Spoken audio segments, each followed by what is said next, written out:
একটা হচ্ছে যে শেখ হাসিনার যে প্রহসনের বিচার চলছে আইসিটিতে, বিচারের নামে যে প্রহসন চলছে। তো সেখানে রাষ্ট্রপক্ষের আইনজীবীকে নিয়োগ দেওয়া হয়েছিল গনি টিটো নামের কি এক লালবদরকে। তো লালবদর এক আইনজীবী যে কিনা মানে ওই শেখ হাসিনার ফাঁসি চেয়েছিল জুলাই আগস্ট মাসে। তো যাই হোক তাকে ব্যাপক সমালোচনার মুখে সরিয়ে দেওয়া হয়েছে। সরিয়ে এখন অন্য আরেকজনকে নিয়োগ দেওয়া হয়েছে। তো লাভ নাই। কারণ ইংরেজিতে একটা কথা আছে টু লিটল টু লেট। আর আরেকটা কথা আছে খুব প্রচলিত কথা, আহ যারা আমরা আইন নিয়ে কাজ করি আমরা শুনি এটা সবসময়, সেটা হচ্ছে justice must not only be done but must also be seen to be done. তো ইউনূস শেখ হাসিনার বিচার করতে পারেন গায়ের জোরে, কিন্তু সেই বিচার কোনো রকম গ্রহণযোগ্য হওয়ার কোনো রকম সম্ভাবনা আসলে নেই, কারণ এটা শুরুর আগেই শেষ হয়ে গিয়েছে। যখনই তাজুল নামের সেই যুদ্ধাপরাধীর লয়ারদেরকে চিফ প্রসিকিউটর নিয়োগ করা হয়েছে তখন থেকে আসলে কোনো ধরনের ন্যায় বিচারের সম্ভাবনা এখানে নেই। তো যাই হোক, সেটা আর আরেকটা জিনিস, গেল ২৩শে জুন ছিল বাংলাদেশের আওয়ামী লীগের প্রতিষ্ঠা বার্ষিকী। তো এই উপলক্ষে আওয়ামী লীগের কার্যক্রম এবং ছাত্রলীগকে নিষিদ্ধ করা হয়েছে। তারপরেও দেখা যাচ্ছে যে বিভিন্ন জায়গায় আওয়ামী লীগের মিছিল মিটিং দেখা যাচ্ছে। তো এই বিষয়ে সাংবাদিকরা জানতে চেয়েছিলেন স্বরাষ্ট্র উপদেষ্টার কাছে। তার জবাবে স্বরাষ্ট্র উপদেষ্টা বললেন যে গতকাল ছিল আওয়ামী লীগের প্রতিষ্ঠাবার্ষিকী, তবে আমরা যেমনটি আশঙ্কা করেছিলাম তেমন বড় জমায়েত তারা করতে পারেনি। আওয়ামী লীগ নাকি আস্তে আস্তে নিষ্ক্রিয় হয়ে যাচ্ছে, এটা তার বক্তব্য। আচ্ছা, তো আমার এটা শুনে মনে হয়েছে যে এটা আসলে স্বরাষ্ট্র উপদেষ্টার একটা উইশফুল থিংকিং, মানে এক ধরনের সুখ স্বপ্ন বলি না আমরা, সেরকম কিছু একটা। তো বেচারা আসলে আর কি বা করবে, কারণ তাকে বলা হয়েছে আওয়ামী লীগকে নিশ্চিহ্ন করতে হবে। উনি সেটা কিভাবে করবেন? তো তিনি আসলে আমার মনে হয় একটা ছোট্ট এবং ফুটো গামছা দিয়ে আসলে সাগর সেচার কাজ করছেন।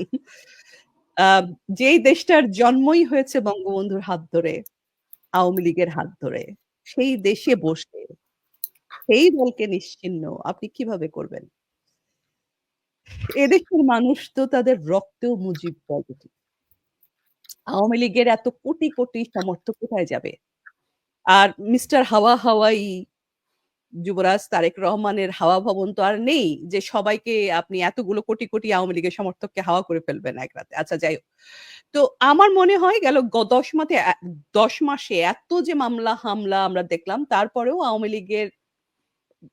আমরা যা দেখছি সেটাকে আমি আওয়ামী লীগের ডিস্ট্রাকশন বলব না। আমরা আসলে ১০ মাসে দেখছি বিএনপি ডিস্ট্রাকশন, কমপ্লিট ডিস্ট্রাকশন। যখন একটা দলের নেতাকর্মীরা হেডলেস চিকেনের মতো নানান ঘাটে বিকিকিনি হতে গায়ের একটা, একটা করে কাপড় খুলে বেচে দিতে থাকে, তখন আসলে সেটা খুব খারাপ লক্ষণ।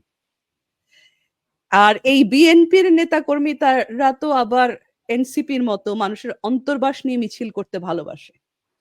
তো শেষে দেখা যাবে যে এদের নেতার অন্তর্বাস নিয়ে মিছিল করার মতো আর কোনো কিছু আসলে অবশিষ্ট নেই, যেভাবে এরা আগাচ্ছে। তো আমি শেষ করব বিএনপির উদ্দেশ্যে তারাপদ রায়ের একটা কবিতার কয়েকটি ছত্র উদ্ধৃত করে।